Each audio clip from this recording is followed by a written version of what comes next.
Numele meu este Marius Iancu și bine v-am găsit la cele mai creepy desene făcute de copiii mici în anul 2023. A trecut aproximativ un an de zile, băieți și fete, de când Mr. Nightmare nu a mai postat un videoclip din seria lui cu desene creepy făcute de copiii mici. Și ei bine, fraților, astăzi, de fapt nu astăzi, ieri, pentru că videoclipul a fost postat acum o zi, a postat un nou videoclip. În cazul în care nu știți care e treaba cu seria asta, ei bine, în seria asta el cere de la anumiți părinți niște desene făcute de către copiilor mai mici. Și unii părinți, fraților, nu chiar toți vă dați seama, au niște povești foarte horror de împărtășiți și copiilor au făcut niște desene, să spunem așa, care n-au niciun sens și care sunt foarte, foarte creepy. Haideți să vedem care e treaba, pentru că sunt 4 la număr și eu sunt foarte curios. Știu din videoclipurile trecute, videoclipul de anul trecut și videoclipul de acum 2 ani, că au fost niște desene super horror. Hai să vedem de data asta care e treaba, să vedem dacă sunt mai creepy ca înainte, mai puțin creepy, let's go. Ok, hai să dăm de la început asta.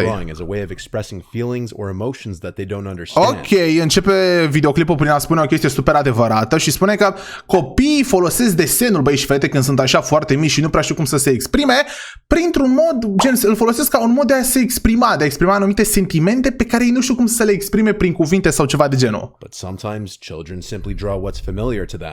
Sau câteodată desenează ce văd, cum ar fi o fantomă sau ceva de genul, vreun demon care vorbește cu ei.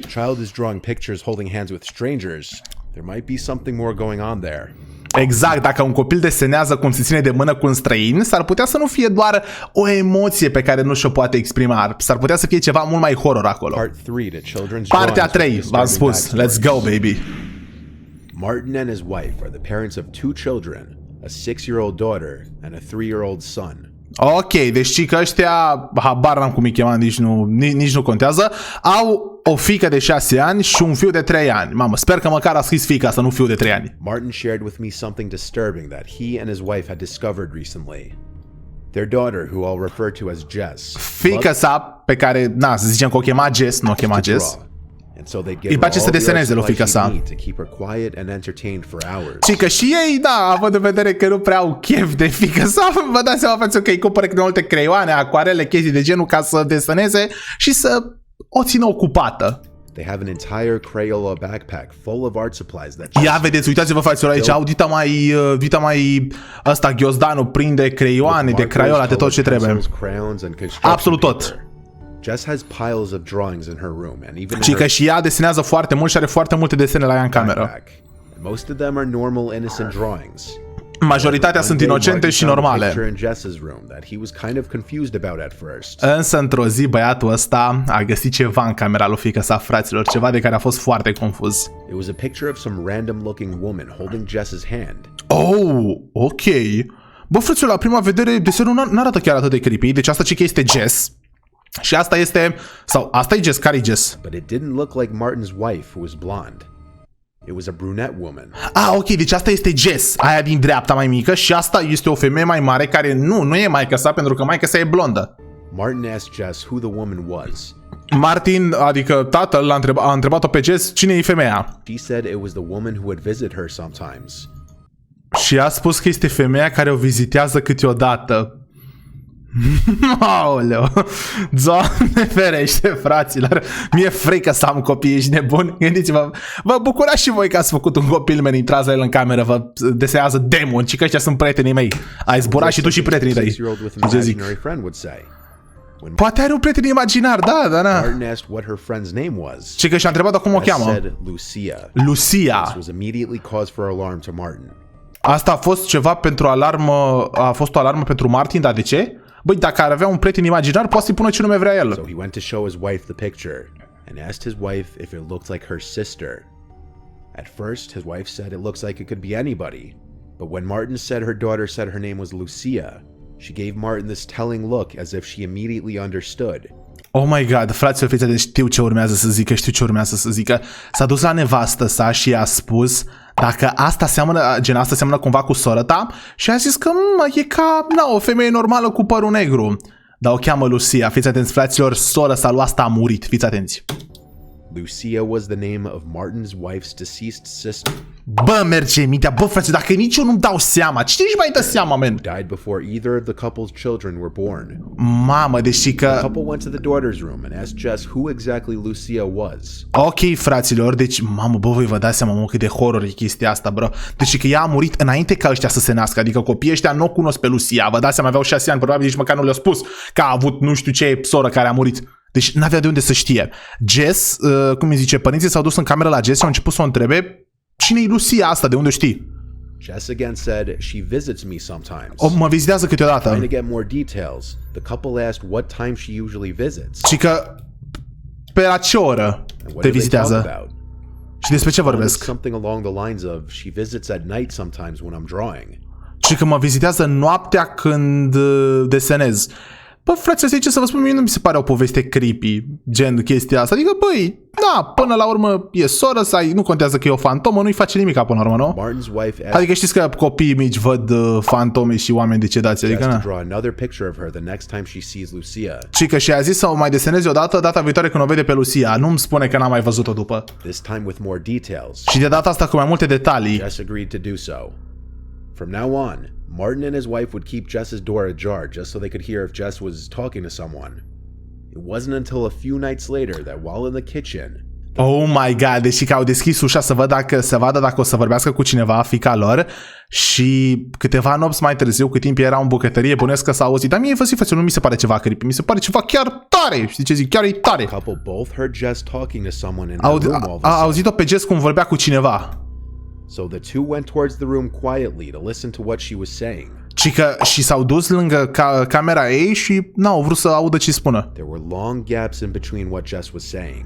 Deși că vorbea și după nu mai vorbea, adică pare ca și cum vorbea cu cineva pe care ei nu auzeau. She was clearly talking to someone or something that didn't appear to be there, because she seemed to be answering questions that the parents couldn't hear being asked. Deși că răspundea la întrebări pe care părinții nu le auzeau, adică ea răspundea la întrebări, dar degeaba. At one point, Jess said they asked about you when they saw my picture of you. Oh my god, și Jess la un moment dat fetița a zis, mă, bă, frate, mi se pare tare, nu știu, adică nu mi se pare horror, știi ce zic? Adică, bă, e soră sa până la urmă, lasă, băi, să se joace cu nata. A zis că m-au întrebat despre tine când au văzut poza. Then Jess stopped talking completely. Și după Jess n-a mai vorbit. That was when Martin and his wife entered the room and asked if she were talking to Lucia again. Și că atunci au intrat ei în cameră și au întrebat dacă vorbeau cu Lucia. She nodded her head. A zis da. Where in the room Lucia was. Și că și unde e Lucia în cameră? Jess turned and looked around the room, then focused on the corner and said, "She's standing right there." Și că și stă chiar acolo în colț. Martin and his wife looked in the corner of the room to nothing. Yet both of them agreed they felt an uneasy feeling in the room. Deci că s-au simțit foarte nașpa. Faceți, bă, atâta timp când nu-i făcea nimic, mie mi se pare tare. Extremely uncomfortable. Ziceți voi la comentarii, poate sunt eu ciudat, mie mi se pare tare. Martin's wife said softly to Jess to draw what Lucia looks like right now. Și că și spune desenează-o chiar acum pe Lucia, să vedem cum arată. Down to every last detail. Ca fiecare detaliu. Okay, mom. The couple left the room. Și că zice, ok, mama. Jess didn't speak anymore, and the parents were left feeling a little uneasy. It was a short time later that Jess called her mom back into the room. A trecut ceva timp, cuplul a părăsit camera și după a venit copila că, băi, gata, am desenat-o pe Lucia. And so both Martin and his wife went back to her room and she presented a new picture. This picture confirmed the couple's fear. This was the photo. In this new photo, with a lot more detail. Bro, oh my god, a desenat și alunița, asta e noua fotografie. Holy shit, boys. Oh my god. Bă, mi se pare tare. Jess drew Lucia to have blue eyes, a small mole. Avea ochi albaștri, avea aluniță. And dressed in white. Era îmbrăcată în alb. Lucia was buried in white and had blue eyes and a small mole above her lip. Martin's wife was never close with her sister, having only attended the funeral for a short time. Oh my god, ok. Bă, asta s-ar putea să fie horror puțin, deși că ele nu prea s-au înțeles. Jess had never learned of her deceased aunt yet. There were also no pictures around the house that she could have seen. Martin and his wife... Dar și că nici măcar zici că era o memorie fotografică sau cum zice la memoria aia, fraților, de reții fotografii, nici măcar nu erau poze cu ea pe undeva, știi ce zic? Told Jess that they didn't want her talking to Lucia anymore. Și că ai zis că nu mai vrem să vorbești cu Lucia. De ce, bro? This was not because Lucia did anything particularly horrible in her life per se, but rather that it was genuinely scaring the couple. The couple had a priest come bless the house and ask any spirits to please leave in peace. Eu nu înțeleg față de ce au făcut chestia asta, deși că cuplul a chemat un preot ca să sfințească casa și să le spună tuturor spiritelor să plece în pace. Dar nu înțeleg de ce, bro. To Martin, they haven't had to deal with any further instances. Așa atunci a plecat, normal că a plecat. Da, băi și fete, băi, sincer, eu m-aș speria, eu n-aș vrea să vorbesc cu vreun spirit sau ceva de genul, dar dacă copilul meu vorbește cu ceva rudă, decedată, știi ce zic? Adică... Admitted by an art teacher from an elementary Da, school. ok, următorul, bă, deci prima poveste a fost chiar, nu mi s-a părut chiar atât de creepy, știi ce zic? A fost o poveste paranormală, dar nu creepy. Hai să vedem următoarea fotografie, a fost dată de la un profesor de artă. Twice a year with each class, the teacher would hold what she called draw and tell, which would have the children draw anything that meant something to them, and then tell the story behind it. This was with a third grade class. As most students were drawing pictures of them and their families, or pictures with their pets, or any other number of things, one boy was drawing what looked like nothing but fire. Ok, deci ideea e că era profesorul ăsta, punea copiii să deseneze și unul a desenat ceva doar At foc. his table were noticeably glancing over and laughing at him as he did it, and as the art teacher noticed this, she went over to the boy and asked him why he was drawing fire. Ok, și l-a întrebat de ce scrie foc, de ce desenează He's foc. supposed to be drawing something that means something to him. Da, gen, subiectul era să deseneze ceva care, cum îi spune, înseamnă ceva pentru el. Și el desena focul. Cine știe, frățiorul, are el astea cu elementul, apă și foc. The boy said, I know, I'm not finished yet. Ce că știu, că n-am So the terminat. teacher let the boy continue to do his thing. Așa că profesorul a lăsat copilul să facă aia. Hai să The vedem. students were finishing up their drawings. The teacher came back to the boy and now noticed that the boy had added a house to the drawing. The teacher asked the boy to come with him to the hall, and she took the drawing Bro, ok, deci și-a desenat chestia asta. O casă în flăcări. with them.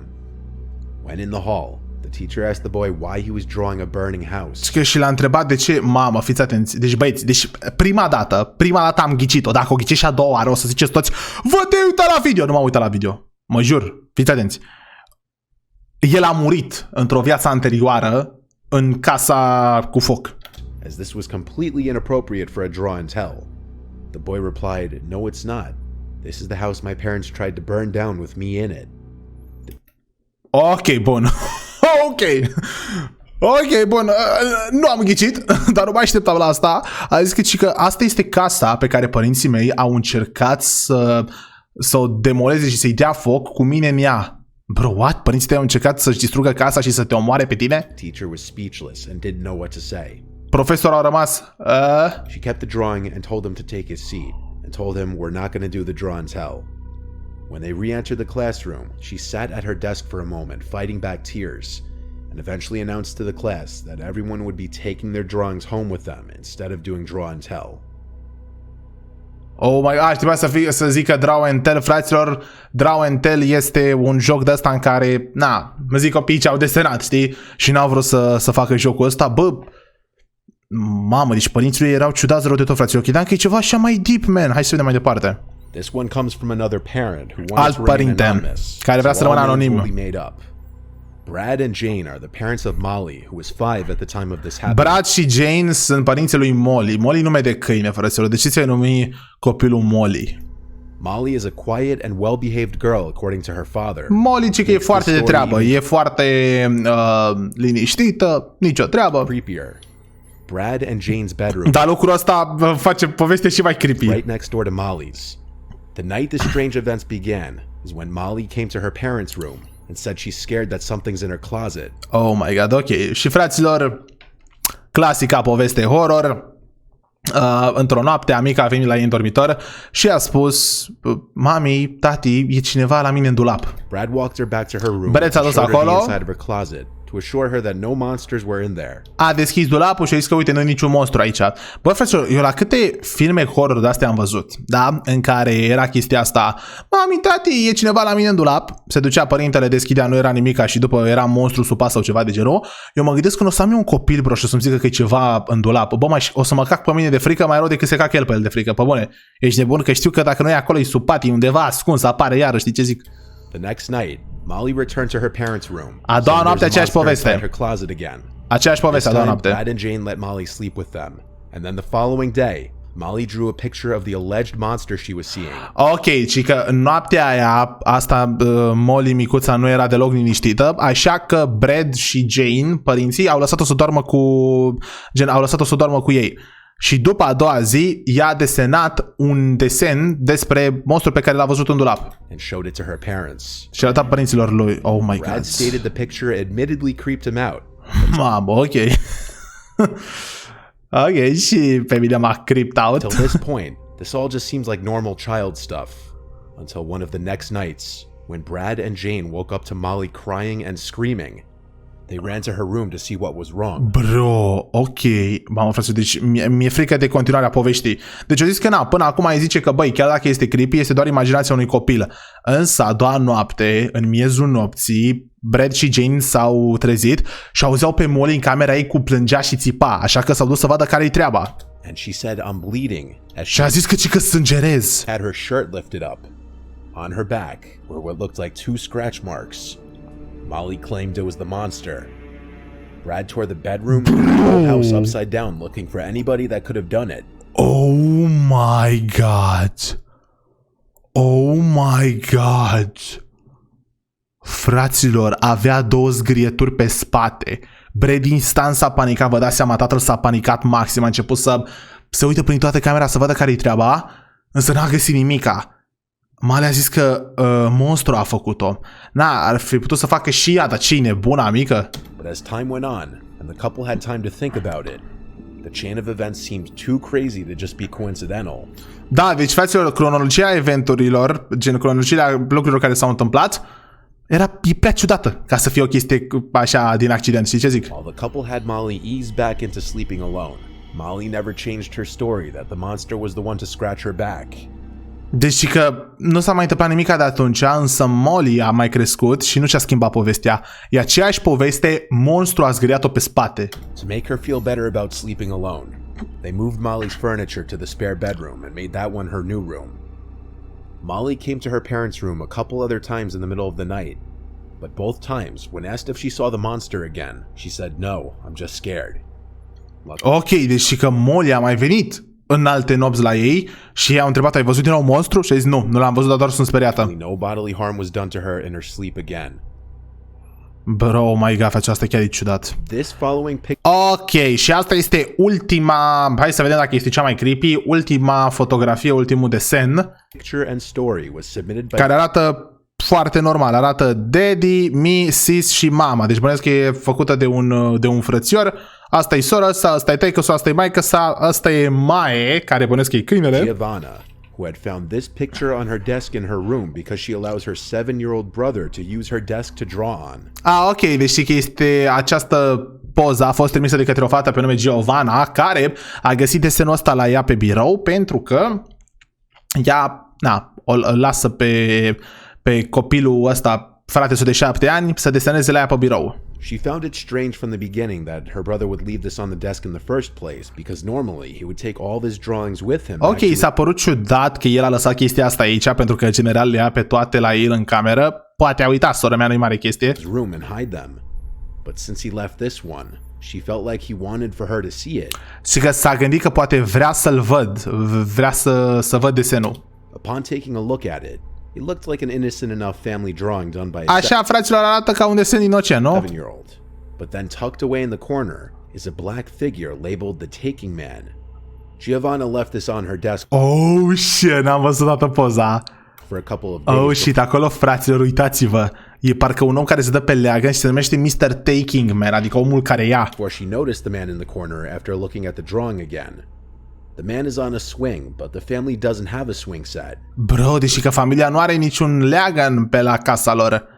Bro, Mr. Taking Man. It just be chalked up to the child being 7, but he had never asked their parents for a swing set, nor expressed any interest in one in general. Bro. Underneath the mysterious man labeled Taking Man appears to be some object which Giovanna thought may resemble a window or some kind of door in the ground. So she went outside to go check out the lawn for any sort of door, window, any... Ok, și uitați-vă, fraților, că aici mai era încă un obiect, vedeți? Ca și cum era o trapă care se deschide. Așa că Giovanna asta s-a dus afară și a căutat să vadă dacă găsește asta. So she went outside to go check out the lawn for any sort of door, window, Și nu-mi spune că a găsit vreo trapă ascunsă. anything. But there wasn't anything. A few days later, while in the bathroom, which was across the hall from her brother's room, Giovanna was washing her face when she heard her brother giggling and talking.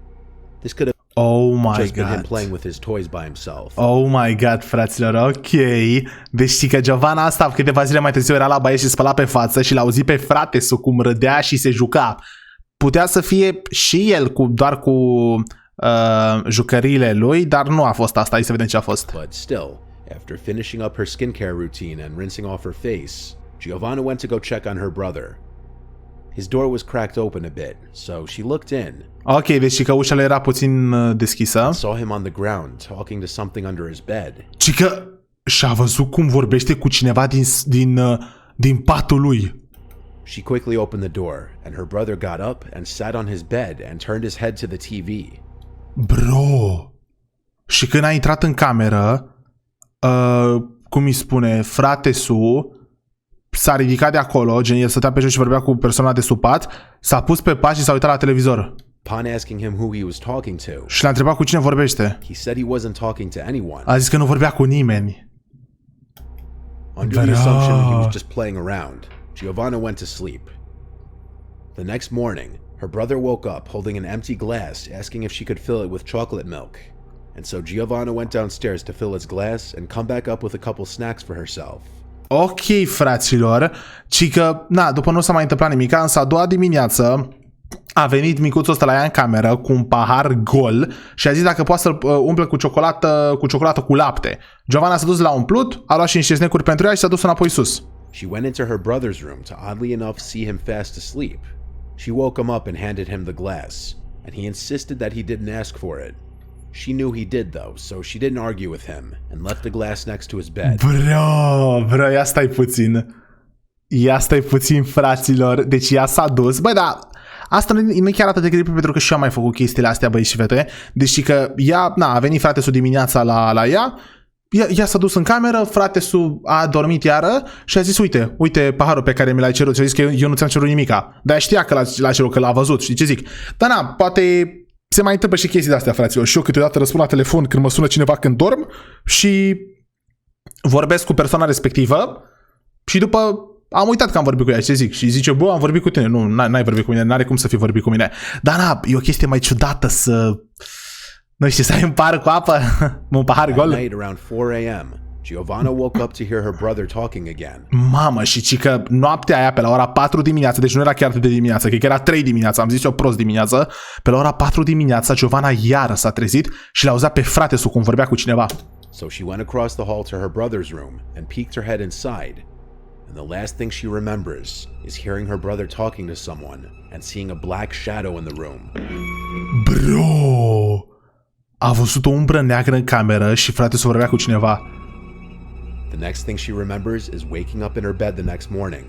Și după nu și-a mai adus aminte nimica. When confronting her brother, he denied any recollection of talking to anybody last night.